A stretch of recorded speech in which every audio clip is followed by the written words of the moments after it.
What's the purpose? Well, it's to get people to think about chickens for a second, you know? If we could think about chickens for just a moment, the 10 billion that we kill every year and the torture they endure, each one's an individual. This is how they're transporting chickens across America.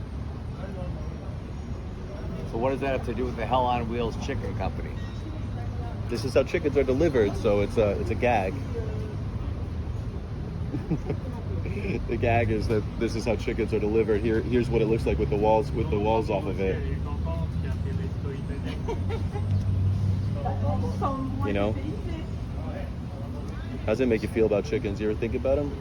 You know what? I'll say this: very inaccurate depiction, but it is a true picture. Sure. They're photos. I mean, why do you think it's inaccurate? Because I don't know if it's staged. Because I think it is. Because that's what PETA does. PETA does stages animals? Oh, all the time. They stage. Yes. Yeah. Oh no, that's exactly what we should do. We have these trucks all the time. That's exactly what we just horrifying. I mean, the truth is, you can look up what farmers post. I mean, they post their own photos, and it looks a lot like that. So are these egg layers, or these are for poultry? These are broiler chickens, they call them. Okay. Broiler chickens were introduced in the 50s. After World War II, they started wanting to popularize chicken because they're more profitable. And the, after the beef and pork. Well, I'm probably very sensitive to that, okay, because I'm an egg layer guy. And I have 40 million chickens. You have 40 million chickens? Yeah. And I would never accept that to be, depicted on what my stuff looks like. Yeah, I mean, I hear that, but I mean, I've also seen footage of some egg-laying hens. And I would tell you that I've already seen them stage events. Of that is disappointing. I'm a fan of protecting and doing whatever. You understand? Absolutely. Sure, welfare, yeah. Yeah, I am. Because I'm in the business of especially if you're an egg layer guy, if you're not taking care of chickens, you know how they treat you? They don't lay eggs. I know. Well, I mean, those battery hens, they seem to keep laying them, and I mean, when they're all stacked up on top of each other with the wire grating under them, I mean, those battery cages seem to still be laying eggs. I don't know. I mean, I've seen a lot. Seen all the investigations. I've seen. I'm sure you have. Yeah. You might have participated in the pictures for all I know. No, that's not really my style. I like to talk to people. Okay. Yeah, I go to college campuses and talk to people. Well, that's fine. Have a good day. Thank you. You too, sir. So, I'm one of the largest, okay, and it matters to me, okay, that we do a good job for our egg layers. I can't speak for the broiler. I'm not a broiler guy, so I can't say if that's the way it looks. I've never seen that in my life. Yeah, I mean, I'm not exactly sure how. I mean, I lived in Virginia where broiler hens were grown all over, and I had people, because I worked in I worked for Anheuser-Busch back then, and a lot of our drivers would seasonally work for these broiler Tyson and the like, and they're just throwing them on like they're products. And I guess that's the point, is when we treat individuals like products, what's going to be the result? I mean, there's a fine line though. So between you and the only thing we can disagree on, I don't see them as individuals. They should be treated humanely, you know what I mean, and whatever. But they're not human beings either. Yeah, I get that, and I know you have to go, but I mean, if somebody is deserving of welfare, then why are they deserving of any welfare if they're not individuals? I mean, that's what we determine. That's who we give welfare to, are individuals. We don't give welfare to plants and stones. We give welfare to individuals. So to say, like, I don't believe they're individuals, but I believe they deserve welfare, it's a contradiction in statement, and it's not really. It's hard to reconcile. They don't have a soul. There's a difference. Well, that's spectral evidence. I mean, that's something that the Salem witch trials said we're not allowed to admit spectral evidence into court, right? Like, we can't really bring in Jesus and the demons and the angels when we're talking about. But they're real. Okay, well, they don't have a soul, then why give them welfare? Because you're just being kind and humane. Why be humane to them if they're not individuals? I guess that would be a valid argument. Why would you? Okay, and maybe they don't deserve that, but I don't see it that way. You know what I mean? But you think I they deserve welfare. You said that they deserve welfare. And I'm not arguing. I am a person just likes to ask questions and find out where people are coming from. I'll say this, even from a dangerously capitalistic viewpoint, okay? It is extremely important to me that that we treat our animals, whether they're dairy cows, whether they're chickens, whether they're hogs, I mean, in the best parameters possible, because I assure you that they produce better for you, they do better, they earn better. I mean, probably one of the arguments of old was that you gave up so much when you sacrificed a caged bird, okay, against a cage-free. Now the trick of the matter, though, is this: chickens like to cuddle, okay? So even though you put them in what they call today a cage-free scenario, it is a cage scenario with no doors on It's just them. a really big cage, is what it is. And they go With huddle in the thousands but and no thousands matter what, of... they fly around doing it. But at the end of the day, when it gets dark at night, they like to cuddle together. And then there is the other thing, because you know what? It matters to me that so here's what other comment is: you give them too much space, they then not too much space, but how you give them the space, you start developing more dominant chickens. That abuse the other chickens. So there's always this fine line. You know what I mean? It's interesting, but that fine line doesn't exist if we just don't enslave them. I mean, this is something that we dealt with human slavery. If we treat our slaves well, they produce better, they pick more cotton during the day if we don't beat them at night. I mean, this is something that has always been an argument. But I guess I won't deny this, that I don't see, even though I don't treat them the same, human beings are no way in the same spectrum as a chicken and cows, whatever. Okay, they are, and they're those somewhere on the spectrum. I mean, you said Sure that they they are. deserve welfare. They're somewhere on the spectrum. Okay, But they're not the same. but they're not the same. I'm not saying they're the same. I'm just saying Yeah. that they want to. compare them to slaves. So Of course, you're because they want to comparing live. the same. They want to That's live. they're not the same. They want to live. They want to be free, and that's something that we all want. That's what animals are. We're animals. We want to live. We want to be free, and so when we confine them and we commodify them and objectify them, we've done that to How lots. do you know a chicken wants to be free when they want to cuddle? And they because want to they. How do you know? Come How on. do you know? No, answer That's the a little question. because I've seen them in cages and they try to break out.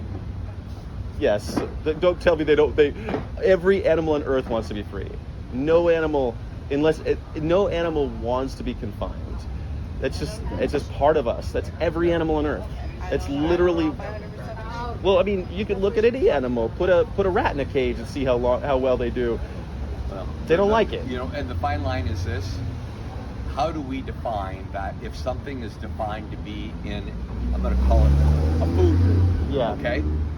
They are not. Let's put it this way: there wouldn't be very many chickens in this world at all if they weren't being produced to be raised to be a food quotient for the world. Absolutely, 100%. I know how many millions of pullets that I produce a year, and I wouldn't do it if I was just doing it to be whatever. There would be chickens, but how many there would be, I don't know. But in the balance, Far fewer, yeah. But in a balance, an egg layer, okay, is the greatest protein in the world. The greatest protein.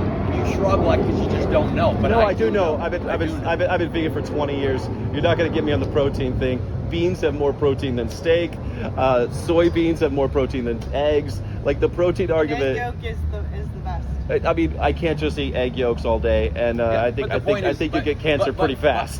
But the point is really this, and we're not really big. We're just having a fun discussion. Yeah. Is the fact that people dying of starvation, and I spend a lot of my time on an influence in that world. Yeah. Okay. Mm-hmm. Is when it comes to food and that, in the category of where things all fit in place. Yeah. That's way up the food chain rather than just saying the other. So there's always balances. And I'll tell you the only reason why I get a little bit annoyed is because I was, not that long ago, I had someone pay an employee from PETA, okay, do an undercover to put a rope around a chicken's neck, okay, and spin it around and say that's how we treat our chickens. When if you had a brain, anybody who has a brain in their head would know, no one in my business would do that because we gain nothing from that. Now, are there tragedies in all we do? You know, I mean, you know what?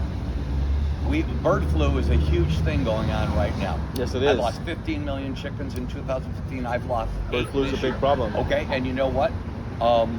And that being said, we do all we can to do the most humane put down of those birds because we're demanded to do it by the federal government, and we do it extremely carefully, even though it's a challenge. Yeah. But I do respect that there's always abuse in all things. Of course there is. I mean, even in lambs and all sorts of animals. But to stay on chickens, I mean, the starvation argument's interesting because the leading cause of death on the planet is heart attacks. So it's not starvation.